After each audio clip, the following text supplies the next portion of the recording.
And a lot of people realize, well, there's a biased media, and most people know that. Even the Washington Post admitted it. Yeah, we were biased for Obama, so what? And when you enter into the equation, so what? That means the biases, the opinions of the reporters enter into what is news. They decide whether you have a right to know. And it's no longer a bias. They turn from just political bias to activism. They go to the places that influence, or I should say, where they can have leverage. Generations of journalists have been trained to interpret events, interpret the news, not report the facts, interpret the news. They do not deal in facts because facts aren't effective for them.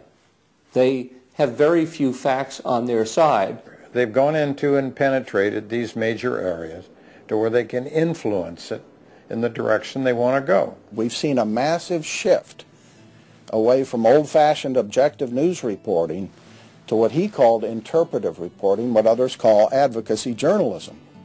And it's advocacy for a cause. And as a result, we have a news media in the United States that is extremely liberal at the present time. Which was a major, major goal, to control not merely the newsprint, but the television media and Hollywood. Stalin said himself, if I could control Hollywood, I could rule the world.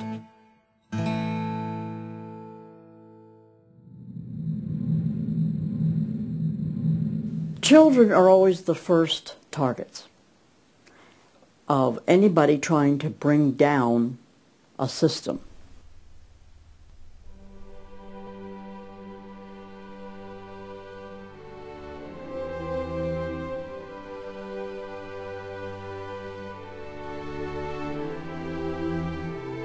John Dewey is believed to be the most influential man in the whole area of public education.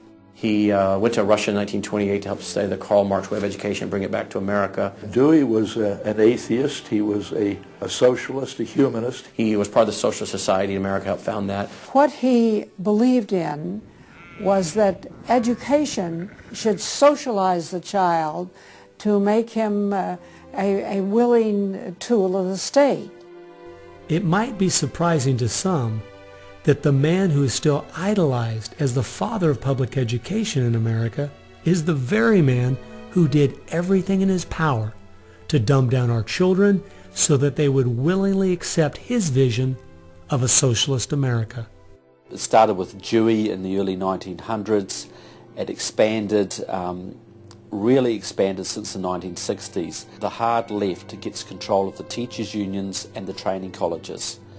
If you've got those two institutions, you can pretty much dictate all educational policy. The people who were demonstrating against our country and against our government in the 1960s have now become tenured professors in the universities. So they're the ones who are writing the textbooks, teaching the teachers, running the teachers' colleges. And it's self-perpetuating, because once you have the universities, then you train more cadres and more and more and more. And they discovered that they could do more to remake our country by going into the schools than they could by throwing bombs. I believe the average patriotic American underestimates the importance and influence education has on their children. That's how the large majority we had in 1980 to elect Ronald Reagan in a landslide has been lost. It's not because the other side has had lots of children. No, they're aborting theirs. But instead they're capturing ours through the propaganda they teach them, 7 hours a day for 13 years, and even longer if they attend college. We are losing most of our children to the other side because of the anti-American, anti-God, and anti-free enterprise rhetoric they are filled with in the government schools. Government schools are not teaching basic reasoning processes. They're not teaching logic. They're not teaching actual data of history and science and mathematics. And if your education is rather limited, then you're inclined to believe that government can be the solution to your problems. When you look at the desks in the schoolroom, you'll find 4 together, or maybe a table, they sit around a table.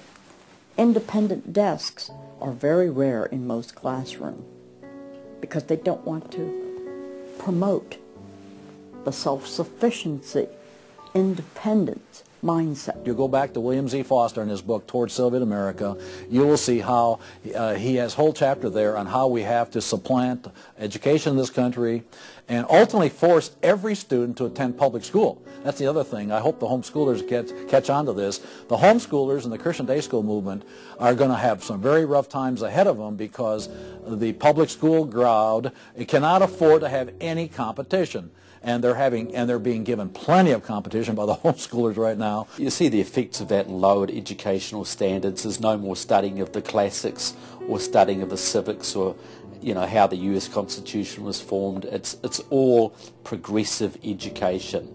It's all based on the identity politics, the isms, the current trendy isms, environmentalism, racism. They're training them for the collective, and a collective mindset and a dependency mindset. And it seems that they, again, want to have people be uneducated, so then they do become wards of the state. They're dependent on the government to provide everything for them. It's under 10% of kids believe that there is an absolute right and an absolute wrong. And why are we surprised? We've sent our kids into this government system that indoctrinates them, that teaches them about tolerance and diversity and multiculturalism, and not about reading, writing, and arithmetic, not about what our founding fathers had to say. It's consequences. Few would argue that the education the children are receiving in the public schools is pathetic at best.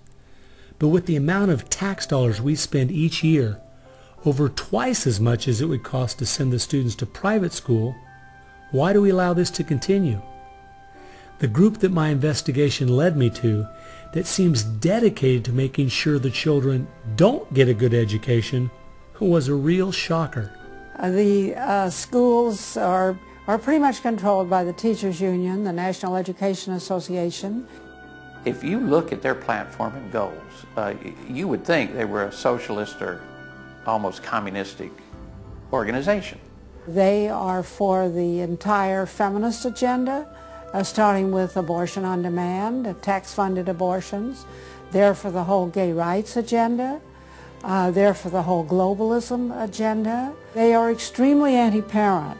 It is an effort to get the children to abandon the values of their parents. National Education Association has no patience, tolerance, or use for traditional teachers. They're looking for people who want to be agents of change. They want to throw out all the lessons of history, and really it's an attempt to then impose their own views and ideas onto people, get them to act as activists.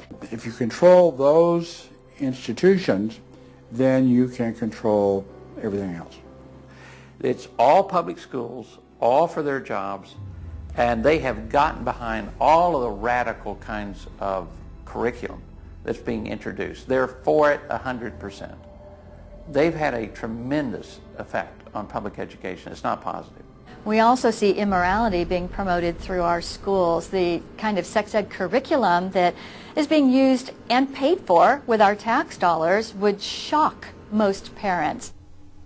I think one of the main problems we face is parents naively thinking that the schools are the same today as they were when they were young.